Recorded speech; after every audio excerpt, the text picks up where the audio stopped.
បងប្អូនសកម្មជនទាំងអស់គឺជាសរសៃឈាមនៃគណៈបកយើងទាំងពីរសូម្បីតែតូចមួយស្ទះកន្លែងណាក៏ប៉ះពាល់ដល់សុខភាពយើងដែរអញ្ចឹងមានសារៈសំខាន់មែនទែនដែលនៅក្នុងបងប្អូនដឹងថាសរសៃឈាមនៅក្នុងខ្លួនយើងណាសរសៃឈាមមានសរសៃឈាមយើងមានឃើញយើងឃើញសរសៃឈាមហើយមានពណ៌ខៀវអាពណ៌ខៀវនឹងយ៉ាងម៉េចពណ៌ក្រហមយ៉ាងម៉េចក្នុងខ្លួនយើងមានសរសៃឈាមពីរយ៉ាងបើសិនជាយើងយកសរសៃឈាមទាំងអស់នៅក្នុងបុគ្គលម្នាក់នៅក្នុងខ្លួនខ្ញុំម្នាក់តគ្នានឹងប្រវែងប្រមាណនេះប្រវែងសរសៃឈាមទាំងតូចទាំងធំតែចេញពីបេះដូងយើងដែលវិលត្រឡប់មកបេះដូងយើងនឹងមានប្រមាណមានប្រវែងប្រមាណនេះខ្ញុំសូមសួរបងមួយតែមកចិត្តអត់មានចម្លើយព្រាវឥឡូវបងអូនស្រីដឹងសរសៃឈាមយើងប្រវែងណាហើយបើសិនយើងបូកបន្តគ្នាឥឡូវទៅចម្លើយនេះគឺជាការពិតហើយពេទ្យគេអ្នកសាវជ្រាវហើយគេបូកសរុប 16,000 គីឡូម៉ែត្រហើយបើសិនជាយើងបន្ត16,000 គីឡូម៉ែត្រហ្នឹងយកមកនេះជុំវិញហែនដីវា3ជុំបើសិនជាជិះយន្តហោះអត់ឈប់ជិះយន្តហោះជុំវិញអត់ឈប់យើងទាញខ្សែសរសៃឈាមរបស់យើងហ្នឹងជិះយន្តហោះ8ថ្ងៃអត់ឈប់អញ្ចឹងខ្ញុំចង់បង្ហាញថាអាសរសៃឈាមនៅក្នុងខ្លួនយើងហ្នឹងវែងមែនតើសរសៃឈាមមាន2យ៉ាងមានអាពណ៌ខៀវអាពណ៌ក្រហមវាចេញពីបេះសរសៃក្រហមយកឈាមចេញទៅដើម្បីចិញ្ចឹមកោសិកាពេញខ្លួនយើងទាំងអស់សរសៃឈាមដែលចិញ្ចឹមកោសិកាហើយហ្នឹងវានាំឈាមមកវិញហ្នឹងវាមើលទៅឃើញពណ៌ខៀវ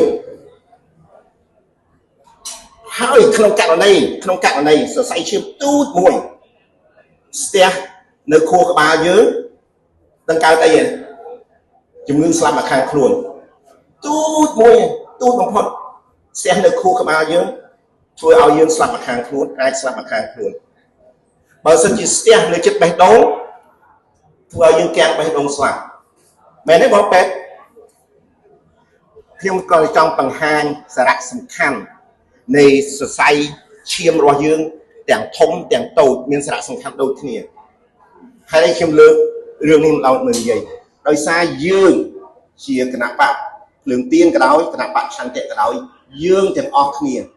ដូចសរសៃឈាមដែលចិញ្ចឹមរាងកាយរបស់យើងអញ្ចឹងបងប្អូនសកម្មជនទាំងអស់គឺជាសរសៃឈាមនៃគណៈបកយើងទាំងពីរសូម្បីតែតូចមួយស្ទះកន្លែងណាក៏ប៉ះពាល់ដល់សុខភាពយើងដែរអញ្ចឹងមានសារៈសំខាន់មែនទែនដែលនៅក្នុងខេត្តកណ្ដាលនេះដែលការងាររលូនការងារធ្វើឲ្យបានជោគជ័យដោយសារមានផុសតាំងឧទាហរណ៍ប្រជុំម្ដងមិនក្រោម 500-600 នាក់ទេមិនលើកស្លាកយើងមើលស្លាកនៅខេត្តនេះជាង500ស្លាកជាសមិទ្ធផលស្នាដៃរបស់បងប្អូនទាំងអស់គ្នាអញ្ចឹងសរសៃឈាមរបស់គណៈបកភ្លើងទៀនគណៈបកឆន្ទៈខ្មែរនៅទីនេះដើររលូនខ្ញុំសូមចូលរួមអបអរសាទរបងប្អូននៅខេត្តកណ្ដាល